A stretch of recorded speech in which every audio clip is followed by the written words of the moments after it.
Oi, pessoal! Hoje nós vamos falar um pouquinho na nossa aula sobre algumas das partes do artigo, as partes finais, como a conclusão, as referências bibliográficas e o resumo. Para o nosso início, eu trouxe uma frase para vocês do Carl Jung. Quando pensamos, fazemos-lo com o fim de julgar ou chegar a uma conclusão. Quando sentimos, é para atribuir um valor pessoal a qualquer coisa que fazemos. A conclusão é a parte final do artigo e ela deve conter respostas para o problema que for proposto lá na introdução.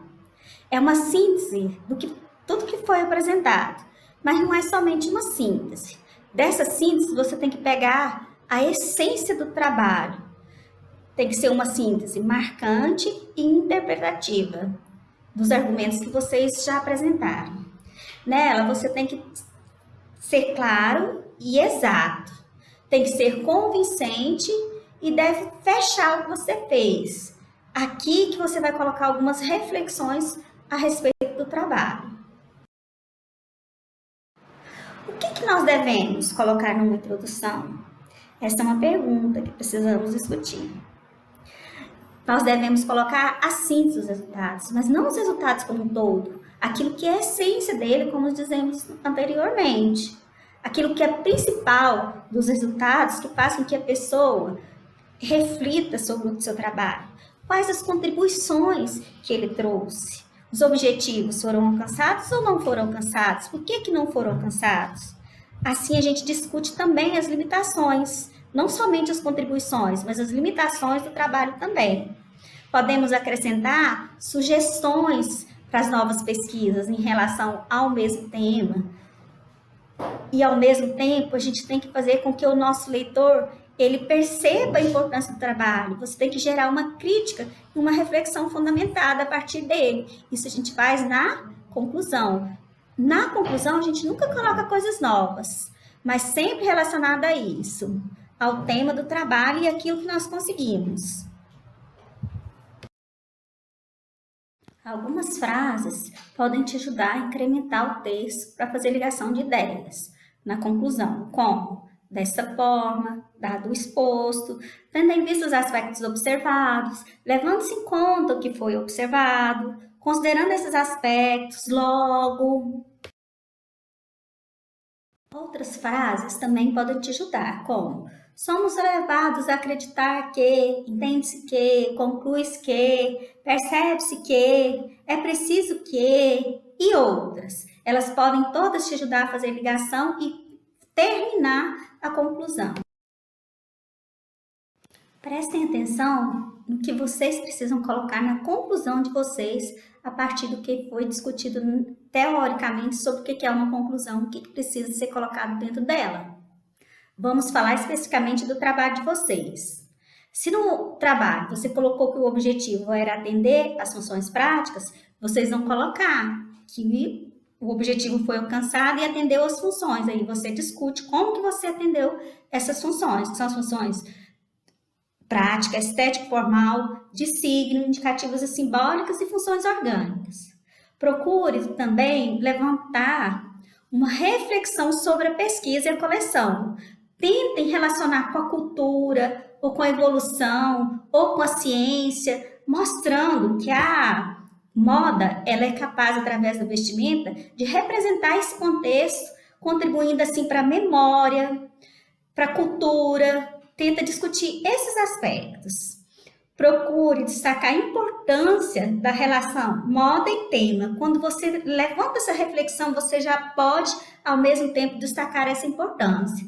E como que a sua coleção pode contribuir com a sociedade. Tem que ser nesse aspecto. Ao fazer as referências bibliográficas, lembre-se de fazer tudo nos padrões da BNT. Use a norma NBR 6023 para fazer isso. Procure colocar no mínimo 10 obras, e essas obras elas têm que ser credibilidade.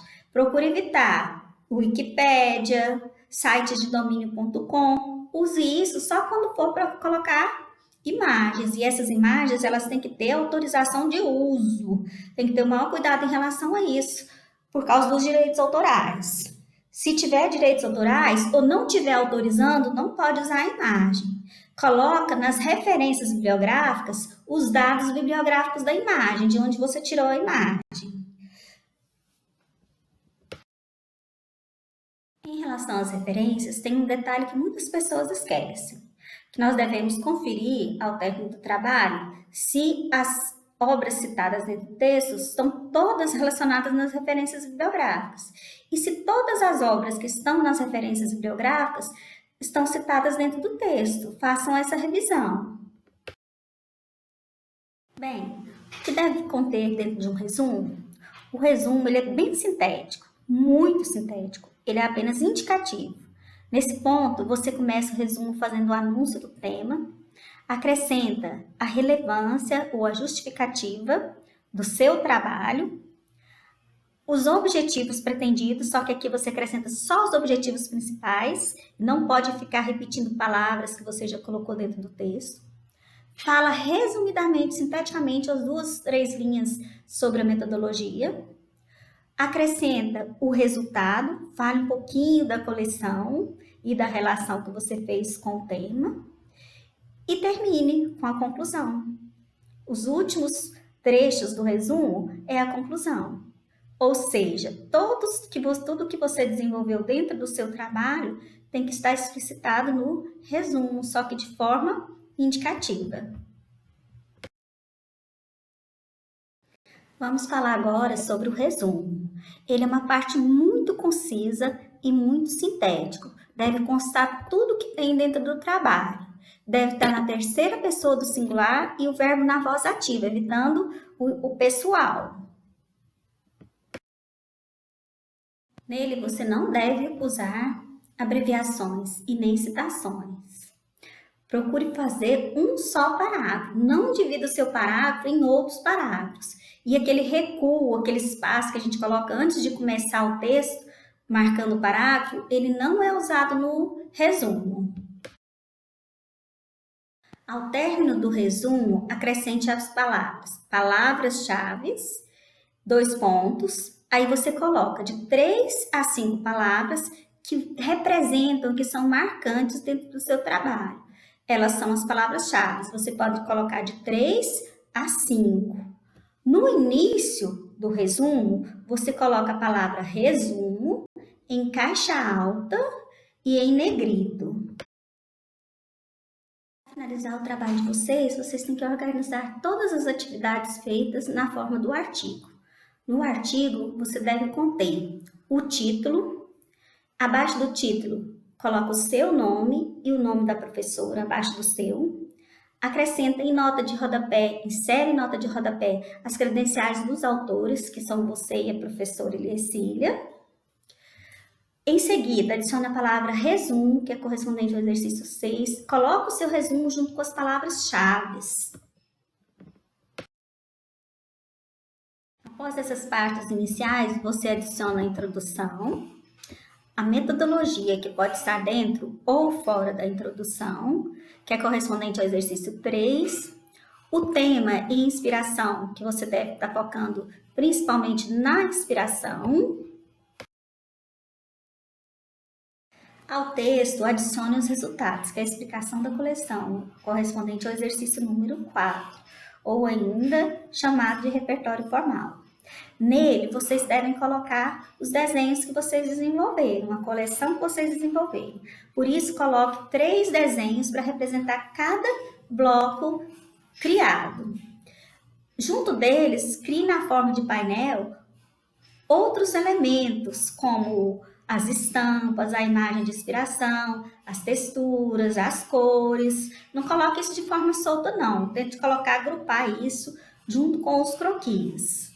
Deve ter separadamente a peça construída. Por enquanto, vocês vão colocar o croquis, depois vocês vão colocar a foto. Daí, você faz a análise da peça construída separada da análise da coleção. As imagens colocadas dentro do texto têm que ser a cara do design de moda. Tem que ser bonitas, tem que ter boa qualidade e tem que respeitar os direitos autorais. Mostre que você é criativo, combinado? Por fim, nós temos as considerações finais, que é correspondente à conclusão. Nós chamamos conclusão ou considerações finais, que nós vimos na nossa aula de hoje, e ela é correspondente ao exercício 5. Acrescido disso, para finalizar de todo, vem as referências bibliográficas, que também está no exercício número 5. Elas devem seguir a ABNT. E o que estiver citado tem que estar nas referências. O que estiver nas referências tem que estar citado. Não esqueça de jeito nenhum do formato da BNT, NBR 6023, NBR 10520. Ao terminar o artigo, faça uma revisão. Revise várias vezes. Peça outras pessoas para revisar. Essa revisão é que vai garantir que não tenha erro no seu trabalho, que não tenha erro na língua, que não tenha erro de conceito, que não tenha erro de ideias. Faça sempre essa revisão, várias, se for preciso. Mark Twain, ele afirmou que tem 3 regras para escrever bem. A primeira é revisar. A segunda é revisar. E a terceira é revisar. Portanto, gente, tem que revisar. Terminando nossa aula agora, desejo para vocês um bom trabalho, uma vida cheia de paz, amor e esperança.